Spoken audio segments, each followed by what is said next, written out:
Unacademy. Let's crack it.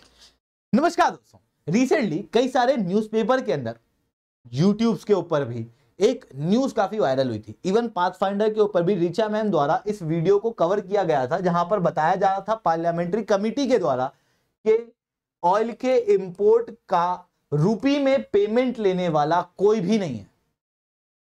2022-23 के data के अनुसार यह रिपोर्ट सामने आई थी। रिसेंटली गवर्नमेंट के कुछ ऑफिशियल बताते हैं कि कहानी 2022-23 की है। 2023-24 के अंदर कहानी बदल चुकी है। अब पहला रुपी के अंदर पेमेंट यूएई के द्वारा लिया गया है, उसके बाद रशिया को भी रुपी के अंदर पेमेंट किया गया। ये सब कुछ कैसे हुआ है उसे मैं शुभेंद्र चौहान इस सेशन के अंदर डिस्कस करूंगा। बट उसके पहले आप लोग मेरे साथ में SRC10 टेलीग्राम ग्रुप के ऊपर जुड़ सकते हो। मेरे क्लास की अपडेट, पीपीटी, पीडीएफ सब कुछ आपको हमें मिल जाती है। इसके अलावा दोस्तों, अगर आप लोग को यूपीएससी सीएससी की तैयारी करना है, इंडिया के टॉप एजुकेटर से पढ़ना है, तो अनअकैडमी की ऑफलाइन क्लासेस दिल्ली के करोलबाग और मुखर्जी नगर के अंदर खुल चुकी है। इसके साथ में प्रयागराज के सिविल लाइंस के अंदर भी ऑफलाइन क्लासेस देखने को मिल रही हैं। बैचेस जो हैं वो 25 दिसंबर से शुरू हो चुकी हैं। प्राइजेस आपके सामने हैं। अगर आप चाहो तो इन क्लासेस के अंदर इनरोल कर सकते हो। आप कहोगे कि सर ये प्राइस तो काफी ज्यादा है। ये ऑफलाइन के अंदर सबसे सस्ते प्राइस है। सबसे कम रेट के अंदर ऑफलाइन के अंदर कोई आप लोग को क्लासेस अवेलेबल करा रहा है तो वो अनअकैडमी है। क्योंकि ऑफलाइन के अंदर और भी कई सारे खर्चे होते हैं, एसी, टीवी वगैरह, इन सारी चीज़ों का खर्चा रहता है, लाइट का खर्चा रहता है, टीचर के आने जाने का खर्चा रहता है, एक पूरा सिस्टम लगता है, जगह का रेंट लगता है। इस कारण से ऑफलाइन के अंदर थोड़ा सा रेट जो है वो बढ़ जाता है। अगर आप चाहते हो ऑफलाइन क्लासेस को अटेंड करना, आप चाहते हो कि जब आप ऑफलाइन सेंटर पे जाओ तो आपको करंट अफेयर की मैगजीन मिल जाए, आपको इमीडिएटली सारे डाउट्स आपके क्लियर कर दिए जाए, आपकी प्रिपरेशन के अंदर आपको 1-on-1 मेंटरशिप दे दी जाए, साथ में घर बैठे आपकी काउंसलिंग कर दी जाए यूपीएससी सीएससी के लिए, तो नीचे गूगल फॉर्म मैंने पिन किया हुआ है, काउंसलिंग फॉर्म मैंने पिन किया हुआ है। उस काउंसलिंग फॉर्म को फिल आउट करना SRC10 कोड के साथ में, जिसके बाद आप लोगों को मेरे द्वारा 1-on-1 मेंटरशिप भी मिलेगी और ये सारे बेनिफिट जो मैंने आपको बताए वो भी मिलेंगे। ठीक है। इसके अलावा आगे बढ़ने से पहले एक सवाल मैं आप लोगों से पूछना चाहूंगा कि COP UNSTC की कौन सी भारत होस्ट करने वाला है आने वाले समय में? आपके ऑप्शन है 29, 30, 32, 33। सही जवाब आप नीचे कमेंट के अंदर दोगे। जो सही जवाब देगा ना उसके कमेंट के ऊपर मैं हार्ट पिन कर दूंगा। ठीक है। अब आगे बढ़ने से पहले ये समझते हैं कि यार रुपया और डॉलर का ये इंटरनेशनलाइजेशन, डी डॉलराइजेशन, ये है क्या? देखो अभी क्या होता है, भारत अगर कोई भी सामान किसी और देश से लेता है तो उसका पेमेंट भारत डॉलर में करता है। न केवल भारत बल्कि दुनिया के लगभग सारे देश डॉलर में ही पेमेंट करते हैं। यानी कि इंटरनेशनल लेवल पे इतना ही व्यापार होता है वो डॉलर में होता है। ये इसी कारण से डॉलर ग्लोबल करेंसी रिजर्व कहलाता है। बट यहां पर इशू क्या है? इशू यह है कि भारत चाहता है कि डॉलर के ऊपर से डिपेंडेंसी हटाई जाए भारत के इंटरनेशनल ट्रेड की, और इंटरनेशनल लेवल पे पेमेंट रुपए के अंदर किया जाए। ऐसा क्यों? क्योंकि डॉलर जो है वो यूनाइटेड स्टेट्स का है और डॉलर का मिसयूज यूनाइटेड स्टेट्स कई बार करता है, ओवर यूज करता है, डॉलर के जरिए अब्यूज करता है। कैसे? यूनाइटेड स्टेट्स को इशू है रशिया से, रशिया का यूक्रेन से युद्ध होता है। यूनाइटेड स्टेट्स अपनी आइडियोलॉजी के लिए, अपनी विचारधाराओं के लिए रशिया के ऊपर सैंक्शन लगाता है। पर भारत का तो रशिया से कोई दुश्मनी नहीं है। ऐसी कंडीशन में यूएस और रशिया के कॉन्फ्लिक्ट की वजह से भारत के व्यापार के ऊपर असर पड़ता है। क्योंकि भारत तो कई सारा सामान रशिया से लेता है पर उसका पेमेंट डॉलर में नहीं कर सकता। ऐसी कंडीशन में भारत चाहता है क्यों ना हम लोग डॉलर को चेंज करके रुपए ले आए, ताकि ऐसी कंट्री जिनके ऊपर यूएस, यूरोपियन यूनियन इन्होंने सैंक्शन लगाए हैं उनके साथ में भी हमारा व्यापार कंटिन्यू रहे। इतना ही नहीं, कल को कुछ भरोसा नहीं है, आज हमारे रिलेशन अच्छे हैं यूनाइटेड स्टेट से, हो सकता है कि कल को हमारे रिलेशन खराब हो जाए। उस कंडीशन में हो सकता है यूनाइटेड स्टेट्स भारत के ऊपर सैंक्शन लगा दे। तो हम लोग डॉलर के ऊपर डिपेंडेंसी क्यों रखें? अगर हम लोग रुपए के अंदर ही व्यापार करते रहेंगे तो उस सैंक्शन का असर हमारे ऊपर पड़ेगा ही नहीं। इतना ही नहीं, देखो जब भी अगर हम पेमेंट करते हैं डॉलर के अंदर तो डॉलर हम लोग खुद छापते नहीं है, तो डॉलर आएगा कहां से? डॉलर आता है हमारे फॉरेक्स रिजर्व से।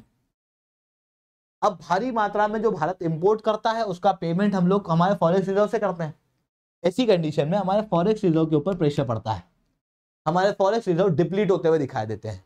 अगर हम लोग केवल रुपए के अंदर पेमेंट करेंगे तो फिर फॉरेक्स रिजर्व के ऊपर प्रेशर कम पड़ेगा, भारत की इकोनॉमी ज्यादा मजबूत होगी।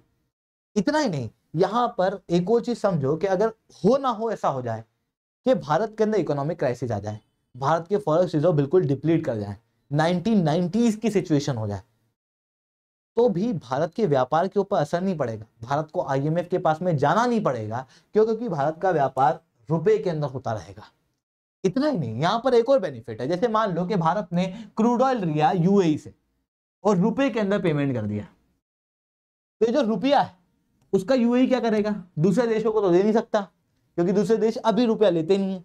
ऐसी कंडीशन में यूएई क्या करेगा? इस रुपये, ये जो रुपया है उससे या तो भारत के अंदर कोई सामान खरीद लेगा या भारत के अंदर इन्वेस्टमेंट करेगा, यानी कि भारत के अंदर एफडीआई या तो बढ़ेगी या फिर भारत का एक्सपोर्ट बढ़ेगा। ओवरऑल रूप से भारत के फॉरेक्स रिजर्व जो है वो और ज्यादा मजबूत होते हुए दिखाई देंगे। ये चीज बहुत अच्छी थी। इसी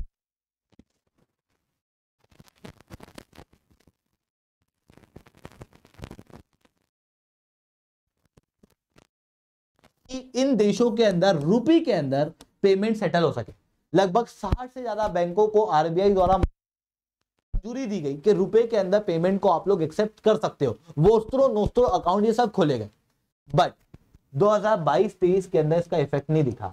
जो रिसेंटली पार्लियामेंट्री कमेटी की रिपोर्ट भी बताती है कि ऑयल के इंपोर्ट के अंदर कोई भी रुपए का पेमेंट एक्सेप्ट नहीं कर रहा है मार्केट में, क्योंकि कई सारे चैलेंजेस हैं।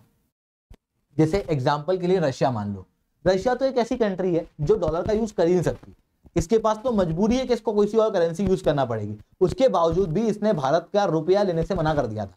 ऐसा क्यों? क्योंकि भारत भारी मात्रा में ऑयल जो है वो ले रहा था रशिया से। यहां पर मैं ऑयल का एग्जांपल क्यों दे रहा हूं? क्योंकि देखो छोटे मोटे पेमेंट ना रुपये में हो सकते हैं, दूसरे देश छोटे मोटे पेमेंट ले सकते हैं, पर बड़े पेमेंट लेने में अक्सर मना करते हैं। और यहां पर जब हम लोग रुपए की बात करते हैं या फिर ऑयल के इंपोर्ट की बात करते हैं तो भारत का 85% तक ऑयल इंपोर्ट से आता है। बहुत बड़े बड़े पेमेंट ऑयल के अंदर भारत को करना पड़ता है।